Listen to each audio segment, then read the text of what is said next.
I'm Matt Bouchard with NAREITWeek here in New York City for REITWeek 2016, NAREIT's Investor Forum. Joining me today is Glenn Mueller, professor at the University of Denver. Glenn, thanks so much for joining us. Thank you. Now, when we spoke here at REITWeek in New York last year, you said that you thought the real estate cycle was still in a growth phase throughout most of the U.S. How has that opinion changed? Really, it is still in the growth phase. To me, employment is what drives demand for real estate.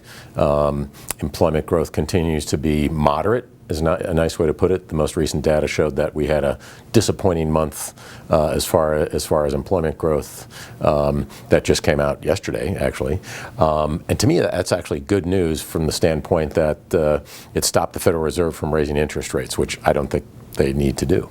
So this moderate slow growth has created this nice continuous run of demand for real estate of all property types since the second quarter of 2010.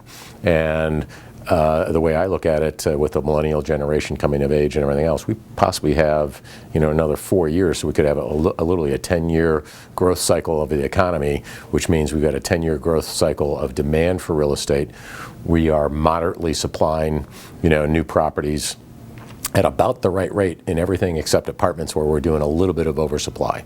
But otherwise, we're definitely in the center. Pick the property type somewhere at the beginning to the middle, or for apartments near the end of that growth phase. And are REITs effectively taking advantage of this growth phase? Oh, sure. The earnings growth for companies has been excellent because they've been able to raise rents and increase occupancies. We're at very, very strong levels in all cases there, and most of the REITs are taking advantage of a good capital market as well, where prices are high, and they're able to sell off properties that aren't strategically fit anymore for what they're doing, and buy higher quality properties. So they're all upgrading, if you will, at this point in the cycle. And what's one story or issue that you're keeping your eye on for the second half of the year? The slowdown of the global economy potentially hurts the demand for real estate from foreign investors, which has been extremely strong over the past 3 or 4 years, with the slowdown in China and that type of thing.